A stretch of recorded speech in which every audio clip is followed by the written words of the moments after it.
Good evening.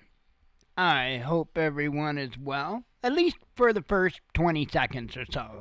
The rest, I don't know how that's going to turn out. We'll find out, right? Reminds me of the scene in Beverly Hills Cop where, Eddie Murphy looks at the bar. I believe he was at a bar in a hotel or something. And he goes, "Let's see what we can fuck up next." That's pretty much going to be the theory for tonight's show. Wow. It's been a little bit. I haven't seen you for a week, other than that video that I'd put out the other day. I got a little bit of stuff to go over before we get into the tariff discussion. By the way, tariff was the Mexican word of the day, right? Yeah. They didn't have a lot of time to put up the banners and all that stuff, but yeah, it's actually a Mexican word. So if you're eating a taco, right, and one side of it tariffs off, then you've got a cheap taco. So I know I screwed the joke up. I can't remember exactly how the dude used it, but it was actually a pretty funny joke. Anyway, wow, got a lot of stuff to cover. I did put out a video today over at Militant, Geek, Preparedness, so if you haven't checked out the video or the channel, I didn't mean to do that, I meant to do that. Go check it out, give us some love over there. We're up to 7 subscribers right now, and 5 videos, so, I'm going to be working on the important skill sets video next, as far as I know, unless something changes, but that's what the plan is. And hopefully I'll be starting to make content on that video tomorrow. I'm not so sure if it's going to be a one day and done kind of thing. Howdy, Tracy, how you doing? I'm not sure if it'll be a, easy, I'll have it done in a day or not. I might spend 2-3 days on that video. Which brings me to yesterday. I think I kind of pissed the father off yesterday. I'm me, and there are parts of me that I can't change, and he knows me, and he loves me for it. And let me change that. He loves me in spite of it. And so yesterday, I got up. And I actually had good intentions when I got up. I got up and I'm like, you know what? I am not going to work today. Because that's my biggest problem with trying to be Torah compliant. Is actually, celebrating the Sabbath by celebrating the Sabbath, right? And because I just want to get stuff done. I just want to do stuff. So I actually had good intentions. I got up after I got my coffee started and all that and got set down. I fired up my headset because I thought, hell, it's been a long time since I went into VTOL VR and kind of blew some stuff up. And it's been a while since I've been in the flight sim. I mean, been a while. So I thought, okay, I'll have some fun today. And I'm sitting here and I'm getting caffeine in me and waking up. And the next thing I know, I'm starting to work on the video that I had put out today. And he kept telling me, he's like, "You ain't doing that video today." And I'm like, as I'm, working away, doing images and all that. I'll be damned if he didn't throw so many damn things in my way yesterday. I didn't get that video done. In fact, I didn't get much more on it at all done yesterday. But I did today, so got it finished up and published today. Let's see, aside from that, it seems like there was something else I was going to tell you about. Trying to remember. Not sure. We'll just go ahead and we'll start off on the tariffs. Probably not going to make, it depends. It depends on how you feel about the tariffs, but I'm probably going to upset some people. So before we get started, before we even go there, I ask that we spend a moment, right? We need to give the people that are really upset about the tariffs, we need to give them a moment of solidarity. So if you wouldn't mind, please join me in a moment of solidarity for the people upset about the tariffs. Okay, you ready?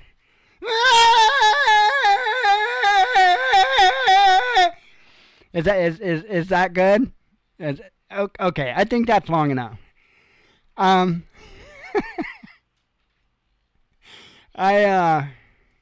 It is what it is, folks. In order to understand this conversation, it's going to require three things. Number one, common sense. Number two, some kind of an idea about what's happened in this country over the last 40 years.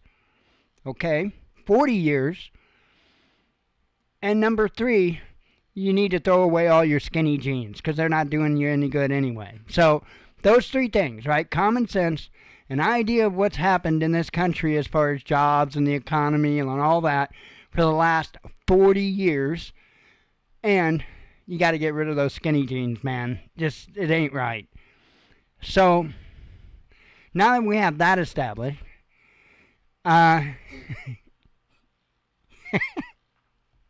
feel like I'm doing an episode of Eddie Murphy Raw or something, you know? Look, here's the thing. I've mentioned this before. I don't know if I really even gave much of a detail on it, but I remember NAFTA, like when it happened. I was a kid. That was the 80s. I was a kid. You got to understand it. I was 8 years old in 1980.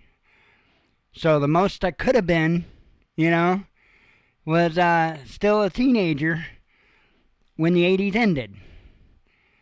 So I wasn't old, though. And I can't remember what year.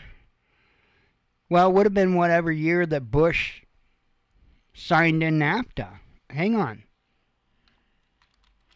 Because this is kind of crazy.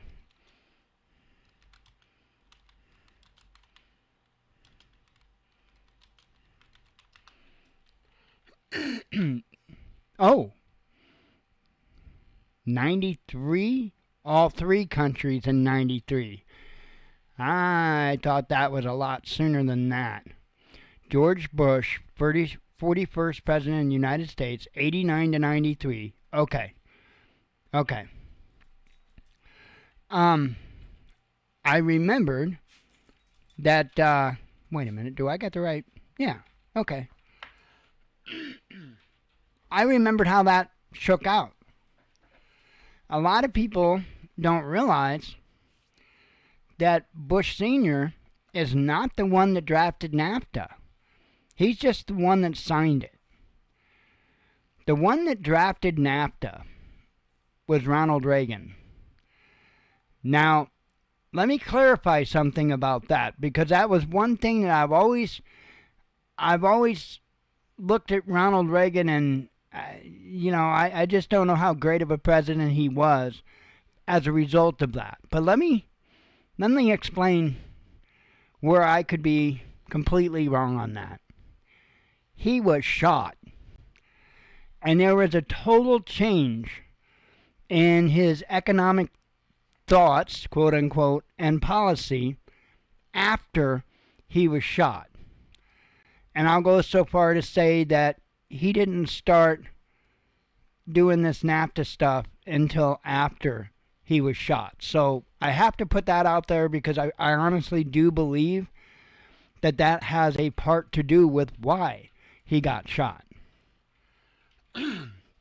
I don't think that was his idea of what he thought the economy should have been. I think that whoever it was, deep state, whatever you want to call them, I think there were two things that they demanded from Ronald Reagan. NAFTA was one of them, and the other one was deregulation of the banks.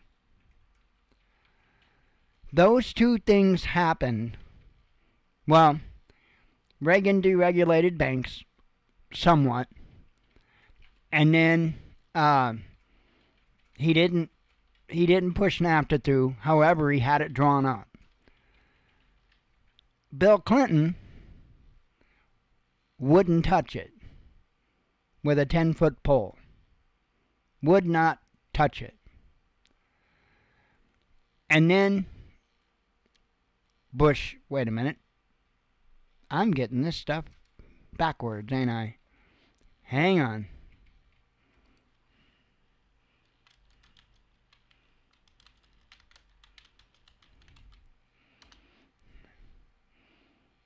Yeah. Maybe it was, yeah, I've got this backwards. I do. I thought there was a president that wouldn't touch it. That part I am wrong on. How did I get that wrong?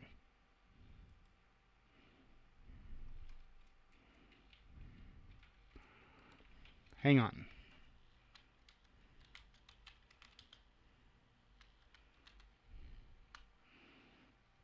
Okay.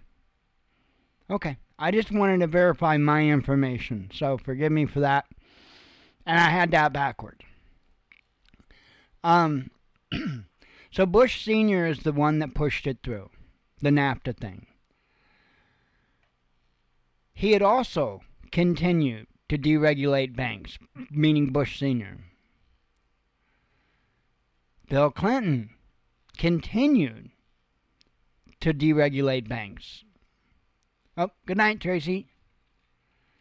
Yeah, I remember Ross Perot. My dad was actually pretty pissed off that Ross Perot didn't get elected. I've never seen my dad really be political. I mean, sure, he would give his, remarks here and there, but I'd never really seen him political. And I never really seen him, back a candidate.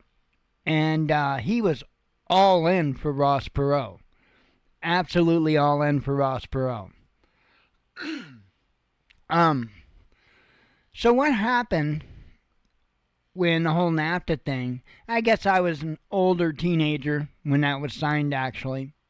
But most teenagers that age, they're thinking about anything but what's going on in the world. That wasn't me. I was a weirdo. And I can remember just thinking about it when I was a kid, a teenager, and how stupid it sounded to me.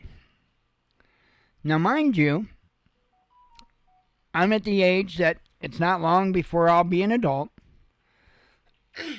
We had several different types of industry here in town. Lots of different types of industry. Some very innovative ones at that. One of them was Yeagle Motors. I've talked about them before. Chances are high if you got the little electric motor in your bathroom vent fan. If that didn't come from Yeagle, it's the same damn design that they make.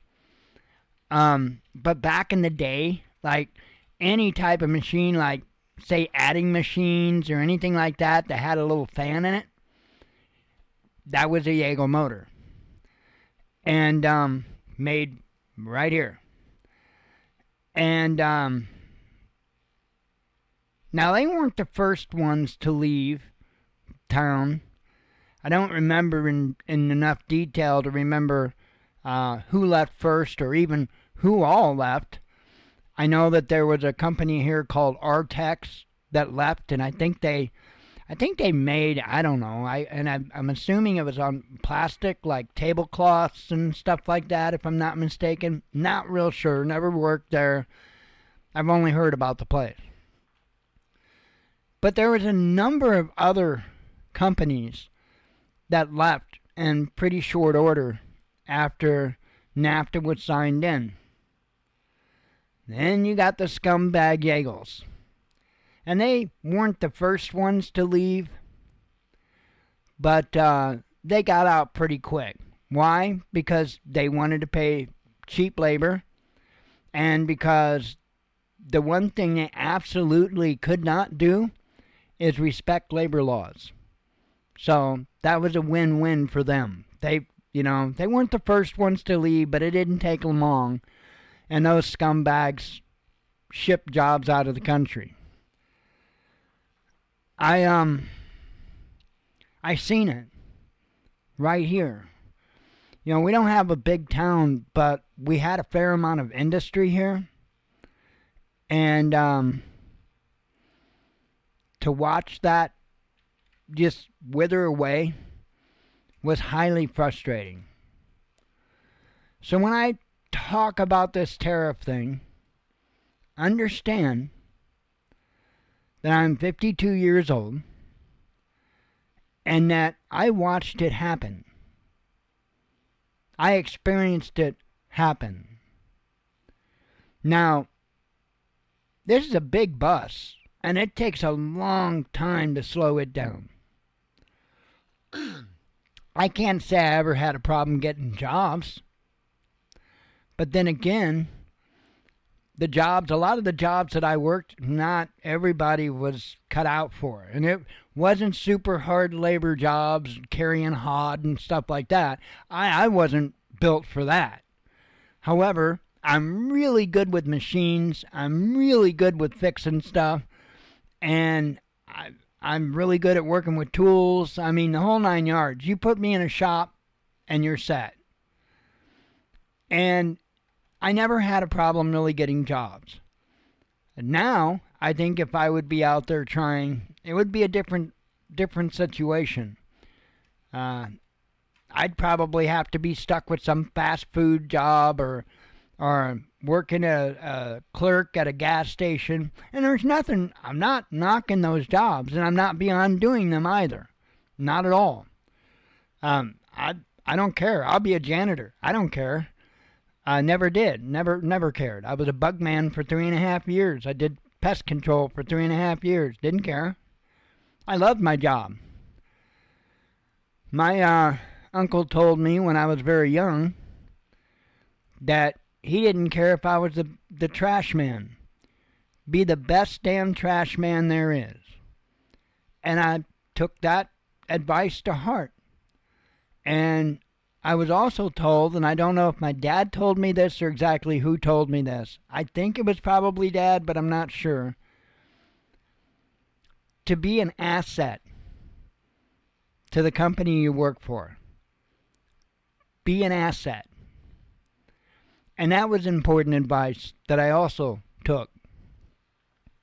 So I never had a big problem getting jobs. Again, it would probably be a different story if I was out in the market today. And I understand what Trump is doing. I get it.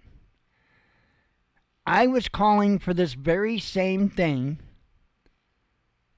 as a young adult, late teenager. I was raising hell about NAFTA, even at that age. And I was saying, you got to do something to replace that money, those jobs.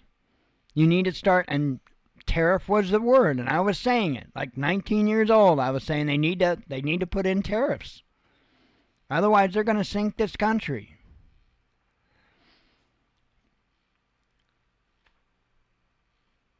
And here's 40 years later. Well, is it 40? Yeah. No, 30, I guess. We're in a situation to where that hadn't been done, and our nation is sunk. Our nation is primarily service industry. But what happens when people can't afford to pay for services? Whether that's going to the local burger joint and getting a cheeseburger, whether that's having your vehicle fixed at the local shop, no matter what it is. It's a bad deal. And then on top of that, right? That's a kick in the nads enough. But then on top of that, you had these other countries that was charging us tariffs. So not only are our jobs going to other countries, but we're paying them extra money for that. That doesn't make any damn sense. I think there is a huge disconnect about what's going on, what's happening, and just how necessary it is. I heard Russ at 51 Drones crying today in a video. Oh, drones against the accepted. You know, I already did our moment of flailing my arms and crying, so we don't need to do that again. But, grow a set, dude. He's all talking like the expenses for doing stuff like real estate photography are gonna go up. Oh yeah, do you gotta buy a drone every day? Really?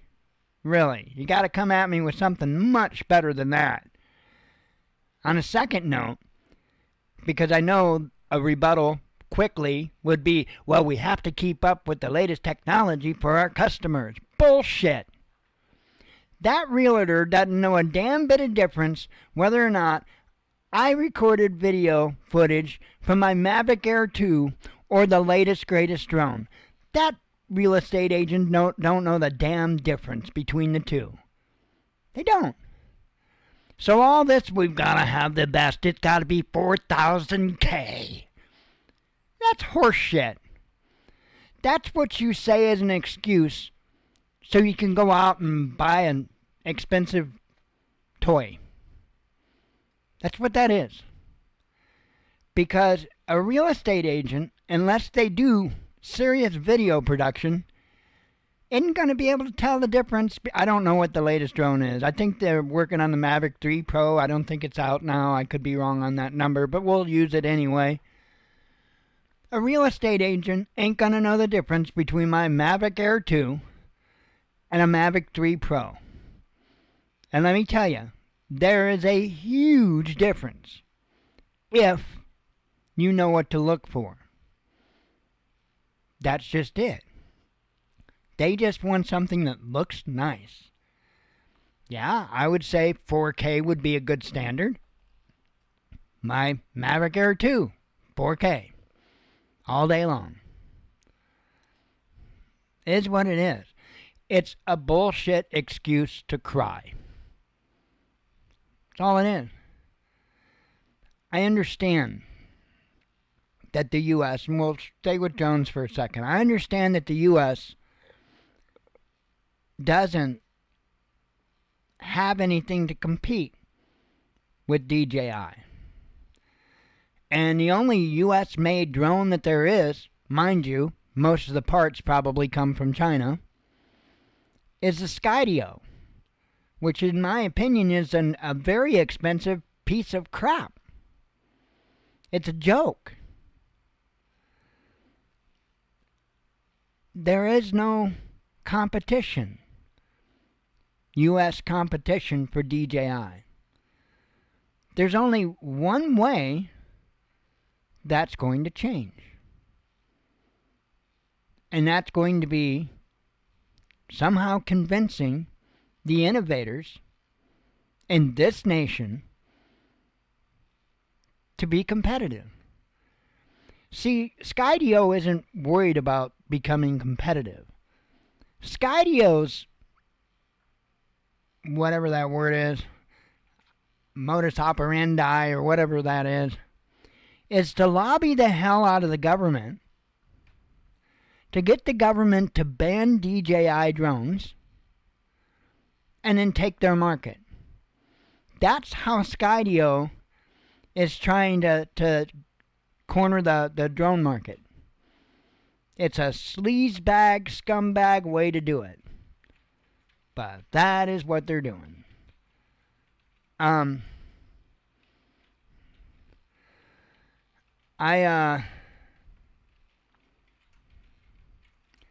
don't know what to tell folks.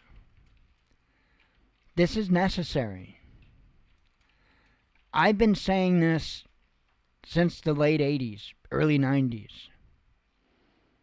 I've been really raising hell about it for the last 15 years. I have been saying, and this has to do with more than the economy, it also has to do with our freedom. I was saying that we either sacrifice a little now and bring this country back, or we sacrifice a whole hell of a lot later for a maybe. And I guess they chose a hell of a lot later for a maybe. And it's going to be a lot more sacrifice than it would have been 15 years ago. A lot more. I don't think a lot of people are really understanding what's going on. I've got an article that I'm going to show you.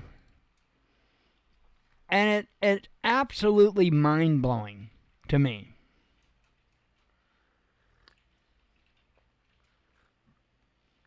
A little bit of coffee because, you know, it's a thing.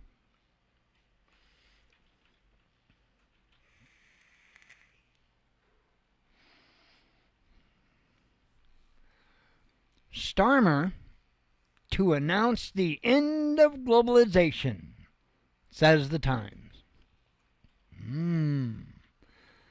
You read the first 3 paragraphs. The gold is in the third.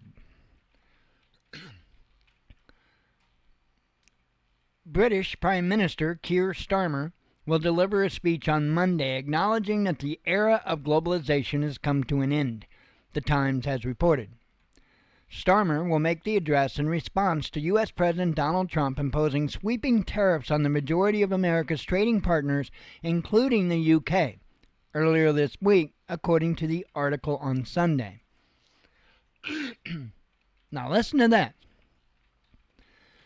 The outlet said that the Prime Minister will say that the tariffs are wrong, but would also stress that he understands Trump's economic nationalism and why the voters who believe they have seen no benefits from free trade and mass immigration support it.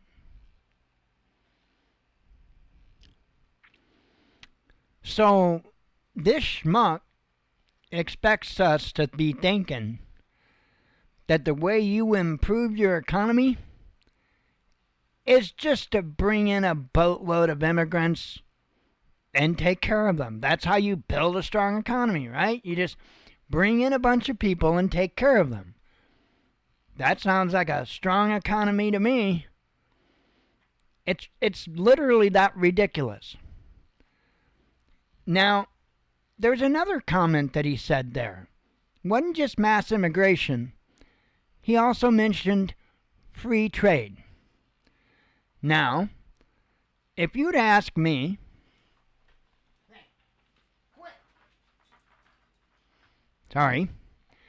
if you were to ask me what type of economic system do I prefer, you know, the common two choices are going to be capitalism and communism. And my answer is neither. Because I believe in free trade. Free trade. Capitalism, nor communism, is free trade. They both have stringent regulations that dictate pretty much everything that you can do. That is not free trade. Furthermore, to say that we were participating in free trade with the UK is a big pile of horse crap. Because they weren't paying any tariffs for the goods that they shipped here, but we had to pay tariffs for the goods that shipped there. That's not free trade, ladies and gentlemen. And let's surpass all the regulation stuff. Let's go along with capitalism as free trade, right? It's not. But free trade, at the very least, would be that either neither of us pays tariffs or both of us pays equal tariffs. I honestly think Trump doesn't care whether other countries lower tariffs or he matches them. And the reason why is because both of those benefit our country. It blows my mind that this guy, and he hasn't made the statement yet, I guess, what did it say, Monday or whatever, he hasn't made the speech yet. But it blows my mind that this guy thinks that that's free trade. It's ridiculous. And his thoughts on mass immigration, what the hell is going on over there? It's not just the UK. It's all the countries over there. You got Marine Le Pen locked up, or they want to lock her up, or whatever. They're doing everything they can to prevent her from running for, is it their president? I don't know, president, prime minister, whatever the hell. But it's the same damn thing that they were doing here. It's the same damn thing that they're doing in many other nations right now. Zelensky's doing it. He's eliminating any opposition. A lot of the nations over there are doing it. They're deep states, if you will. And I think there's like one deep state, and I think they control all of it. Their deep states are successful, from what it looks, at least at this point. And they really do want to really put the screws to this world. It's not just about our country. They're doing everything they can to put us in such a slave class. See, they don't need us now. It used to be that they needed at least a fair amount of us. Now they don't. Not with all the robotics that's out there, now with the AI that's out there. And they've been using AI for a while. Don't think that they haven't. AI covers a pretty broad swath, to be honest. You know, technically, years ago, when you'd call somewhere, a company or whatever, and they would have you say a number or what have you, and their system was able to understand whatever it was that you said, that's AI. So don't think that AI just came out last year or something. They've been using it for a long time. And in fact, Jen got to see AI take over a bunch of jobs. And she didn't work for the state, but she worked for a temp agency for the state, if that makes sense to you. And right around the same time that she was let go, because they didn't need her anymore either, the state was putting in a new phone system. And right there was going to wind up eliminating a bunch of jobs. Because they were going to largely a phone system. Instead of people calling in and talking to a caseworker, they called in and talked to a computer. That was 11 years ago. 11 years ago. AI is not new. Neither is robotics. I remember all the welding jobs lost in the automotive industry because of the robot welders. I remember that. This is going to continue. And the more and more automation that they have the capability to use, the worse it will likely get for us unless we do something. Because they don't need us. The reason why our economy was so strong and the reason why people could live the lives that they could, and especially like the 50s and 60s, going up into the 70s, but then the 70s kind of took a turn, was because of job competition. There were more jobs than there were people to fill them. So the companies had to convince the workers that, hey, we're a better employer. Come over here. We'll give you better benefit packages, better pay. And that, along with the labor movement, because that's an important part too, is why our country did so well. And then those same individuals that did well turned around. They got to make their American dream. They got to climb that ladder up onto their cloud. And then what did those people do? Come 70s on into the 80s, 90s, up till now? They started pulling that ladder up. They pulled the ladder up so that we couldn't make it there.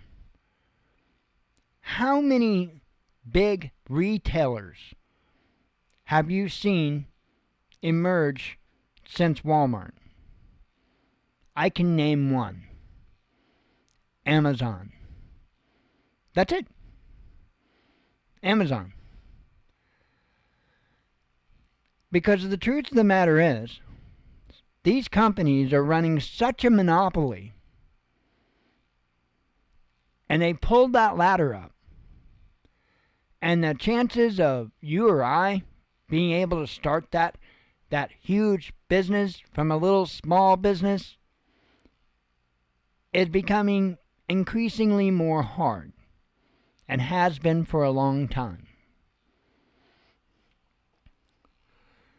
We now have to compete with all these other nations when it comes to pay, when it comes to everything about producing a product. And we just can't do it. Why can't we do it? Because we have a higher standard of living. Bush Sr., I'll never forget these words. Bush Sr. said it multiple times. Clinton repeated it. That we have, let's see, how was it worded? We have to better compete in the global economy. Let me break that apart for you. If you're working for $10 an hour, and Chongqing in China is working for $2 an hour, to make the same product, the only way that we can compete with Chongqing and his company is to lower our standard of living. A lot of people, that's just something that goes past them. But it's indeed what's happened. Now I'm 52. I could ask people my age and younger how well their nest egg looks, how much of their home they've got paid off, how much of their car they've got paid off, what kind of vacation did they get to go on, what kind of a nest egg are they saving back for their kids' education or maybe to start a business of their own. And many of the people my age and younger would look at you like you got 3 heads. How in the hell am I supposed to do that? I can't even pay my bills working 2 jobs, 60 hours a week. What? I can't even make my house payment. But yet, in the 50s, 60s, and early 70s, that wasn't nothing but a thing. Wasn't nothing but a thing to have, you worked your 40 hours, a little overtime, what have you, a week. You can have yourself a decent car, a decent home, putting back a nest egg. Go out and buy you a nice brand new set of lawn darts. Oh yeah, they got rid of those too. We need lawn darts back. That's what we need. If we want to fix this situation in the United States, they need to bring back the lawn darts. It'll be a whole hell of a lot of fun. Anyway.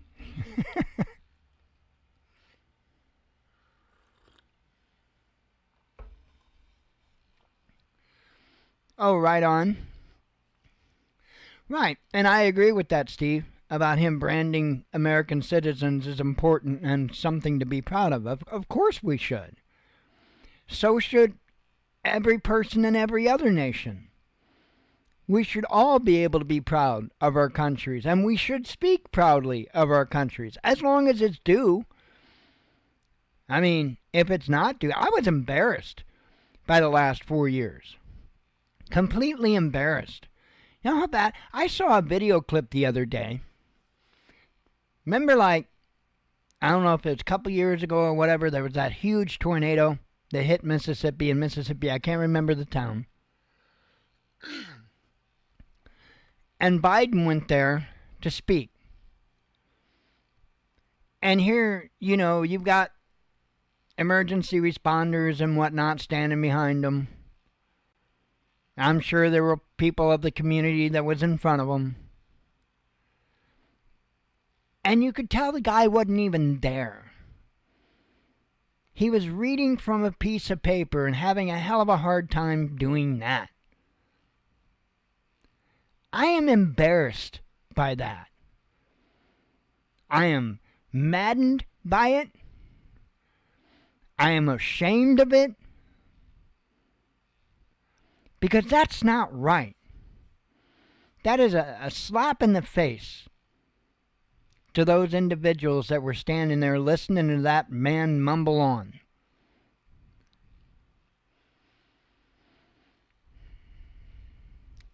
And that ain't right. We should be able to be proud of our country. We're always going to have problems with something or another. Right? I mean, I do. I'm not somebody that just closes my eyes because one team or the other team's in office. I've always got something. But when you got somebody that's clearly so eaten up with dementia, and I'm not making fun of him, he couldn't do nothing about it, and they just let that happen?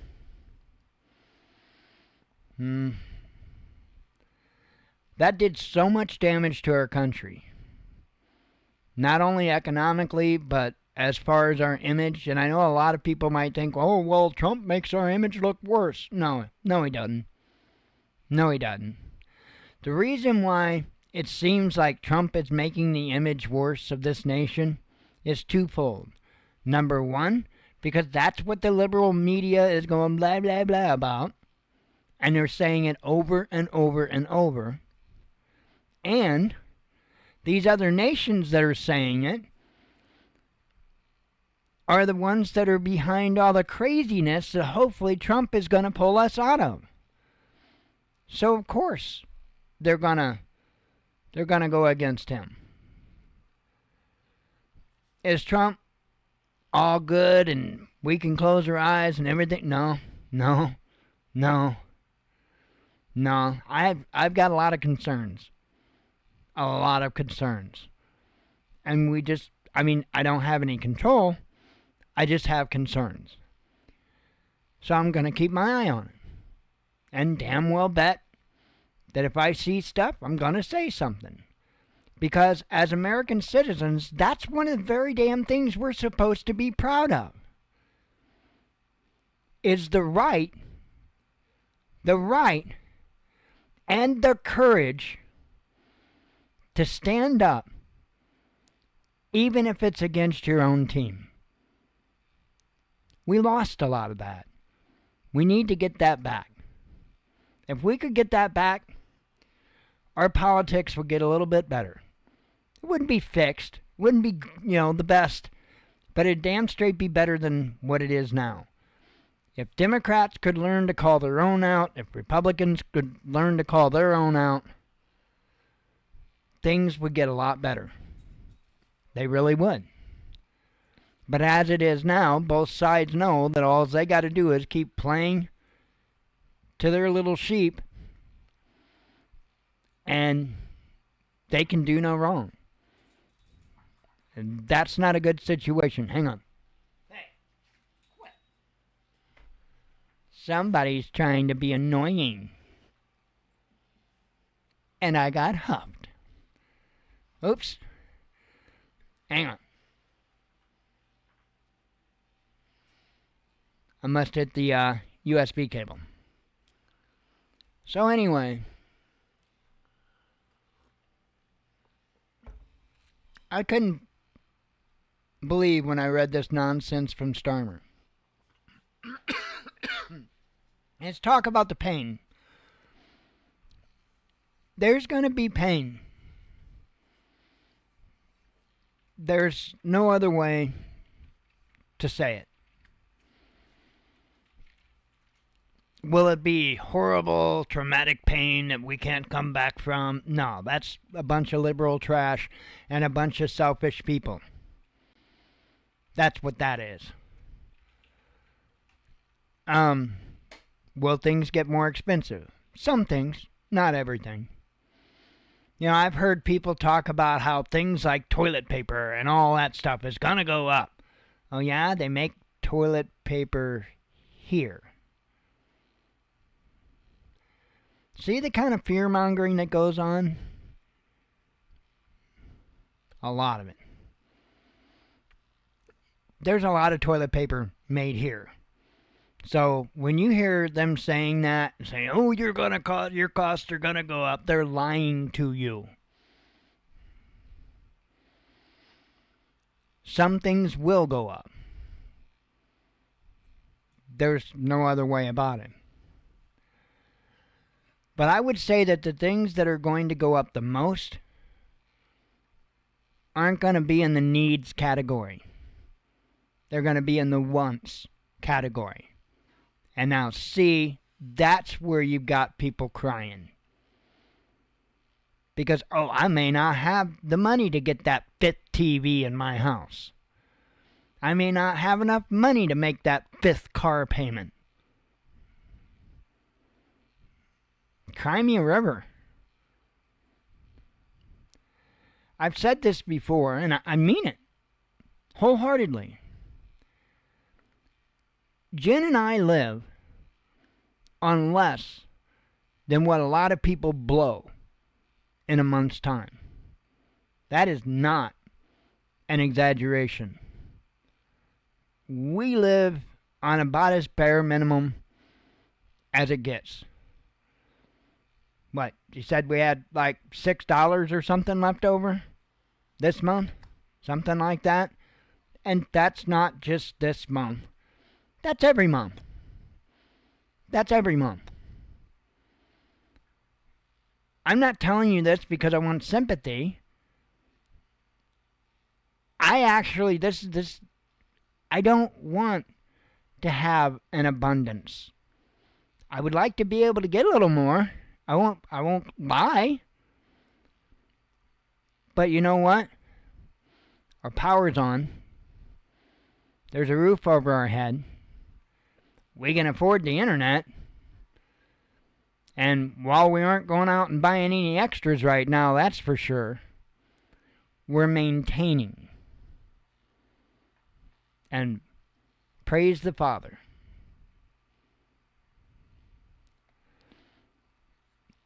He doesn't want us to be rolling around in abundance.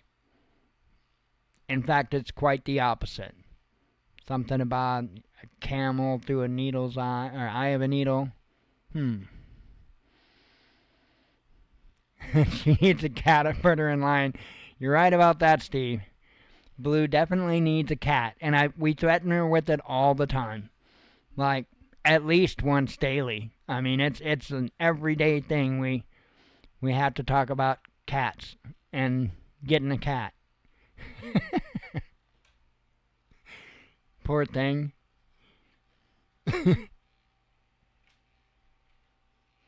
She's hanging off the side of the futon right now.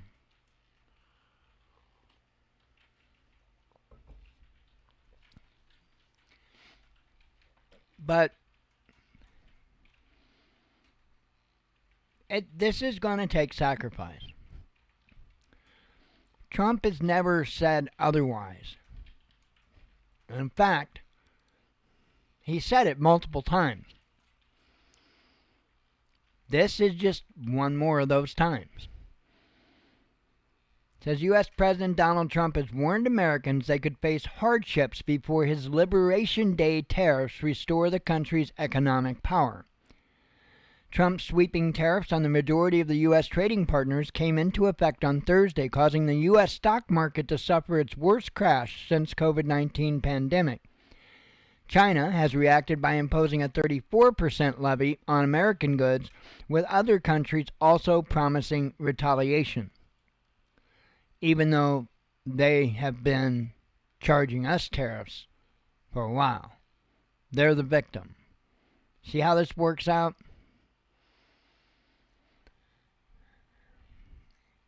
In a post on his Truth Social platform on Saturday, the U.S. president told the American public to hang tough in anticipation of the international community's response to his economic policies.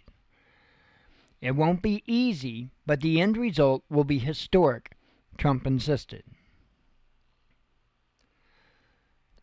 Well, I don't know about all of his egotistical bullshit, and I don't listen much to it, to be honest. He's an egotist. It is what it is. Historic, I don't know about that. But I've got a more important word to put in place of that. Necessary. We don't have a choice. We don't have a choice. Now, somebody, I was trying to reply to him a couple of days ago, talking about these tariffs, and he was crying. What jobs have been created? What jobs have been created? And you sit there and you try to tell them where they're going to put car plants in Michigan. There's a car plant set to go in Tennessee. These imbeciles are trying to somehow hold it against this tariff idea because there was no instant gratification. See, there's a lot of people that are just spoiled and pampered. And they want that instant gratification. And anybody with any common sense and a little bit of experience and definitely some wisdom will tell you that anything worth anything is going to take time. It's going to take work. And that's where we're sitting. It's not going to be an instant turnaround. But I don't think that we're going to be paying 10 times the cost for our needed goods. That ain't going to happen. You know, there's things that have been exempted from these tariffs. I don't hear a lot of people talking about that. Energy has largely gone unaffected by the tariffs. Why? Because if you went and tariffed the hell out of energy, now you're going to send some shockwaves through the economy, through the world economy, and it's not going to be good. He's not putting blanket tariffs on everything across the board. And that's something important that people need to remember. The other thing that people need to remember is companies will use any excuse they can to gouge the consumer. That's just a fact. I can pull up right now, and there's actually been a fair amount of progress as far as the egg production in this country. There's been a fair amount of progress on that street.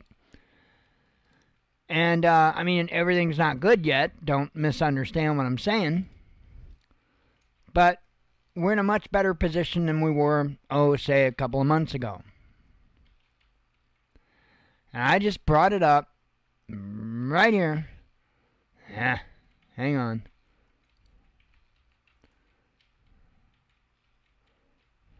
Aha. There we go. Okay. I wanted to sign out of the account. So for a 60 count box of eggs, and that's what I've been tracking because that's just what we bought, $24.12. Now that's down. It was 28 something. So the price of eggs has came down. However, not a whole lot. You're talking about a box of eggs that we were paying $8 and some odd cents for. Now, here's the interesting thing. Hopefully I can get a price here. I think I can get a price here, but I'm not sure. We've got a Ruler Foods here in town, which is another spin-off of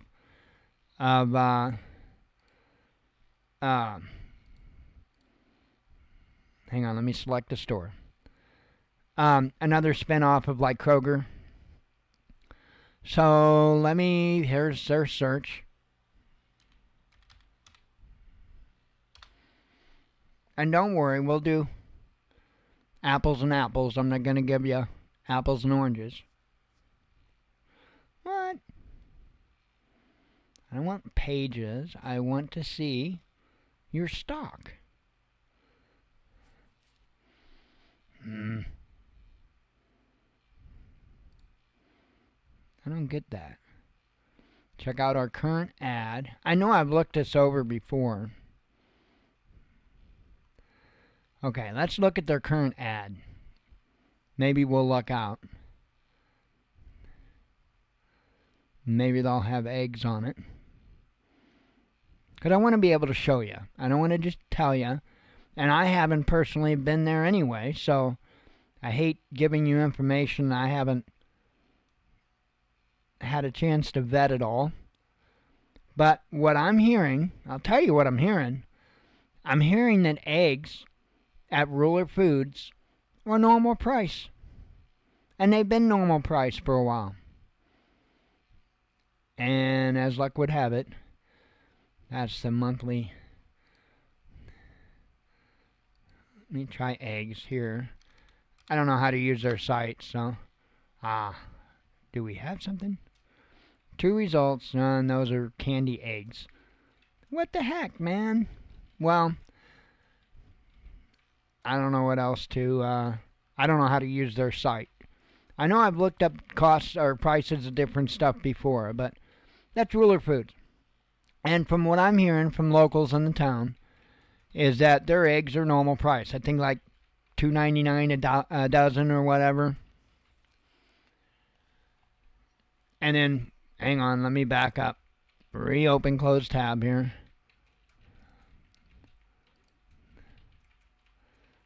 Oh, where's the Walmart one? There it is. So yeah, for a 12 count carton of eggs, $4.97. So roughly $5. Now, again, Ruler may have came down a little bit as well. I don't know. I wished I did, but I don't know. But there are companies, especially your big ones like Walmart, that are gouging the hell out of people. You can damn well expect them to use tariffs as an excuse to be able to continue doing that. Because that's the way these corporations work. And until, I'm not fans of regulations and all that either, and I'm all for free trade. But we don't have free trade. We've got something that's just a little, it's a breath of hair away from communism. It's called capitalism. Well, capitalism is okayish, but we don't have regular capitalism. What we have in this nation is crony capitalism. And there are a lot of companies that are doing things that they shouldn't be allowed to do. When you are the world's largest retailer, I'm speaking about Walmart. When you are the world's largest retailer, how come a good portion of your employees has to be on welfare to be able to get by? How can your full-time employees, what few of them you still have, how can they even qualify for welfare? Because that's how piss poor they're being paid. And I guess we allow it.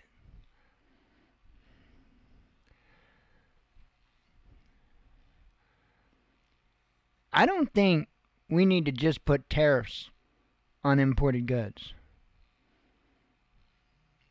I think we need to put tariffs on any company that has employees that qualify for welfare. I think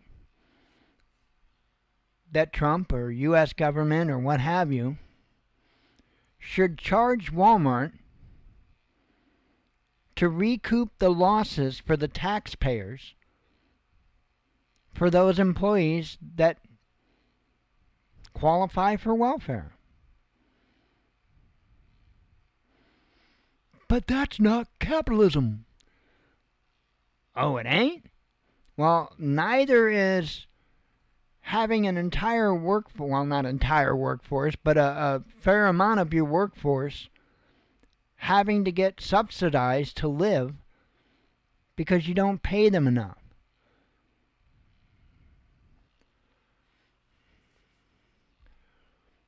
What's going on is necessary. And I think there needs to be some additions to it. I think if you're a U.S. company and you don't want to pay your employees enough to live, and the state has to step in and subsidize them, I think those companies need to be charged for all of that cost. It's only fair. It's only fair. Now, that's one thing if somebody is a generational welfare recipient, like my ex-wife, right? Generation after generation after generation. I don't think that they know how to do anything else. And that stuff needs to be fixed. But they're disabled. Yeah, her brother was a drunk. That was his disability. He was an alcoholic. That's not a disability. That's an issue to where he needs a swift kick in the ass and a good wake-up. We're talking about a guy, you're going to love this. So, when me and my ex-wife, shortly after we had gotten together, I'm not going to go a long story into all of it, but we wound up staying in a mobile home that my dad and her mom had lived in prior. They had moved out, we had moved in, and we weren't able to get our electric turned on right away. So her brother let us run an extension cord from his place, and we were allowed one lamp. That's the only thing that we were allowed to plug into that extension cord was one lamp. Nothing else. I kid you not. But I tried to be a nice guy, and I happened to notice that his toilet wasn't working right. And when I say his toilet wasn't working right, he had a string tied. Literally a string tied to the metal rod, the arm that, controls the valve to let the water in the tank, right?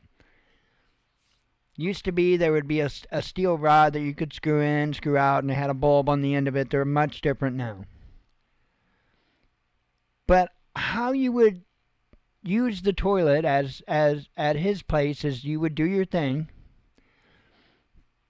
and then you would I can't remember if you had to fill it up first before you flushed it and then let it. No, I think you flushed it and then you had to undo the string and let the water fill back up the tank. When the water got up high enough, then you had to wrap the string around the nail that was in the wall. Absolutely redneck shit, which I have a certain level of respect for, right? But this guy lived like this for years. Years. And so when I got my paycheck, I went to Wally World. I bought a cheap tank kit. And while he was working his Burger King job, he would only allow them to schedule him for enough hours that he wouldn't lose any of his government paycheck. You know what I mean? Scumbag. Complete dirtbag. And this, but my life, I swear on my children that that's what this dude was like. But trying to do the right thing, I got paid. I went and picked up a toilet repair kit, a tank kit. And while he was at work, I went over there and I disassembled his toilet. I rebuilt it, put it all back together so it functioned properly. Now, pretty much anybody that I can think of would appreciate that. Not him. Oh no, he was pissed. He was pissed. That's how screwed up this guy is. That's how screwed up the entire family is. It's messed up. Messed up. But back to my original point about that, you're talking about a family that I couldn't tell you how many generations it goes back. Welfare. They won't work. And if they do work, they make sure that they don't work so many hours that they can't get their full check from the government. It's ridiculous. It's ridiculous.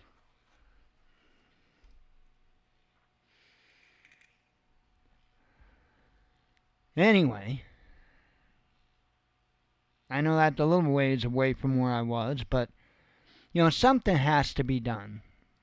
And something has to be done, just like Trump says, with the fraud and abuse. And there's a lot of both that is going on in our country. I have no problem with somebody that needs help. Not a problem in the world. There's a lot of people that don't need it. But that's the only thing they've been taught to do. That's the biggest disappointment that I have with the situation of me not being able to be around my boys. Because that's all they're learning. All they're learning is the best way to get handouts. That's it. And I can guarantee you my ex-wife is proud of that. It's more important to her that she wins than what it is me being able to teach the boys any number of the skills that I have. That's the thing that bothers me most of all. Because she's teaching them how to just sit on their asses and put their hand down. I actually nicknamed her Handout Harriet because that's a good descriptor. Now she'll work her ass off for a handout. I'll tell you that. If she's got to do a bunch of paperwork or jump through this hoop and that hoop and that hoop, she'll work her ass off for a handout. It's ridiculous.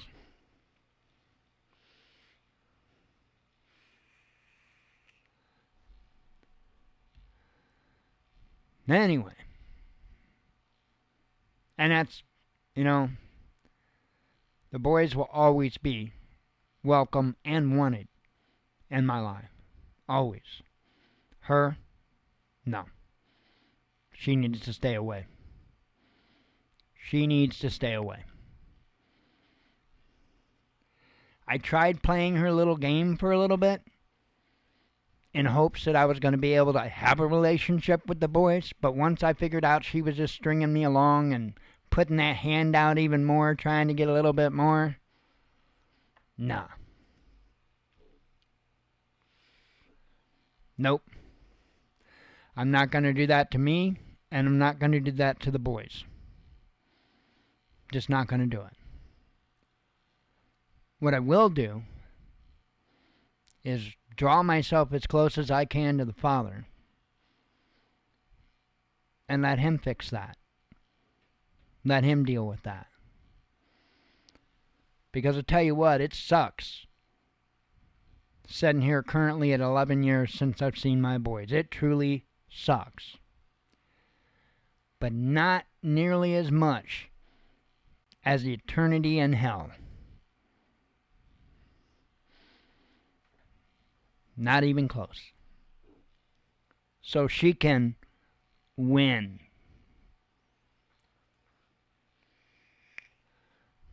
There's a lot of people from my life that have learned about this whole winning thing. I'm sure my ex-girlfriend Pat now understands about how she won.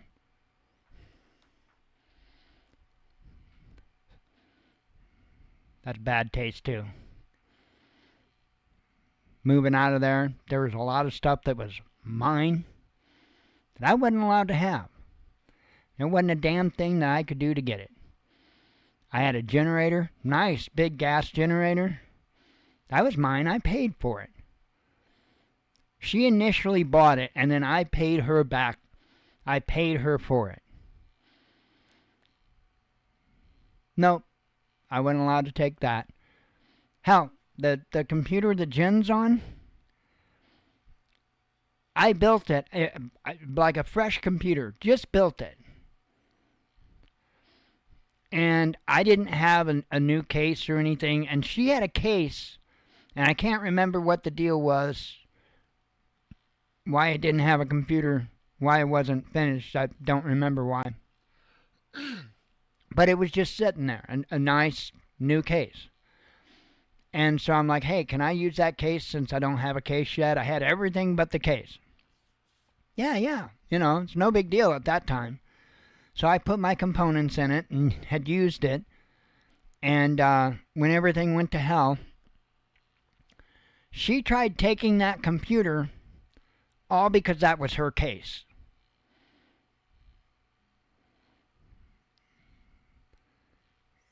It's ridiculous. And yet these people that tell you that they're the victim, and they were the victim of some things, but not the things that they claimed. I was a jackass that wouldn't make a decision and tell one of the two to hit the road. But I was actually getting to that point. And that actually is kind of what led to what happened.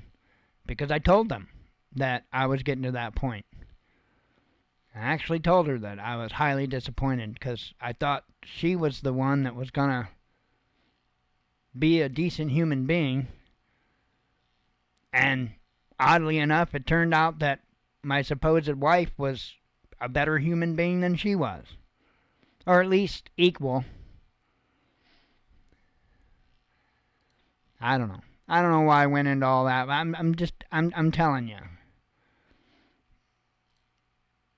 This country has a real messed up mindset. And I'm not talking about everybody.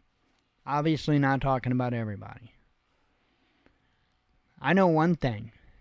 If we don't put an end to this fake victimhood, ain't nobody gonna get nowhere. Ain't nobody gonna get nowhere. And I think that those of us that are tired of all the nonsense, I think we need to do more than say it. We need to show it. We need to show it. Because it's gotten ridiculous. So anyway, let me continue on because I'm like over and, So EU is preparing for a response to Trump's tariff, right? They're gonna respond, and they're not the only ones. The UK is too, right? While they're bragging about their hypersonic missile test that we helped them achieve, at the same time, they're raising hell and throwing a fit because we want equal footing when it comes to trade. I think we need to pull out of the project and say, you figure it out. Seriously. I think we need to do that with all of them. And it's not I have no issues with the people of those countries. None of them. I love you. I can't say like a brother because my family's not tight. I love you. And it has nothing to do with you. Just like the bullshit that you're dealing with from our country has nothing to do with us. We're just along for the ride just like you. At the same time, we shouldn't be expected to go off a cliff just to be able to make somebody else's life easier. And that's where we stand. So, I've got one more I'm going to give you. This is kind of I don't know. This might bother me more than everything else going on in the world. Bodega cats make New Yorkers' hearts purr even if they violate state regulations. So let me give you the lowdown here. Cats, meow meow, are very popular in these little shops in like New York City for multiple reasons. For one, they keep down on pests, whether it be mice, whether it be rats, whether it be roaches. Because, cats eat the roaches too. And so they make incredible pest control. But they're also something that draws customers in. There are customers that build up a rapport with these cats. And it is cool. I've been in businesses that they've had a cat or a dog in the business, and I love it. It's awesome. And I don't know. It looks like the government might be trying to bring the hammer down on these animals inside these bodegas. And I understand some people, they serve food or they have food and I guarantee you these shop owners aren't letting the animals eat out of the damn same tray that they're spooning food in a styrofoam to-go thing for you. Guarantee it. What's the most frustrating about all of it is I do believe in freedom. I do. I believe in freedom. And I think if you want to go to your local little store, your local little deli, and you want to pet a little pussy, you should be allowed to. They shouldn't outlaw people from going into their local store and petting them a little pussy.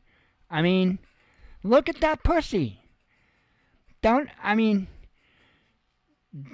you want to just kind of rub your hands on that pussy? I want to rub my hands on that pussy. I do.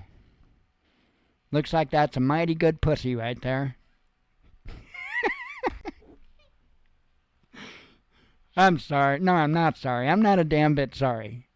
I've been waiting all night to do that.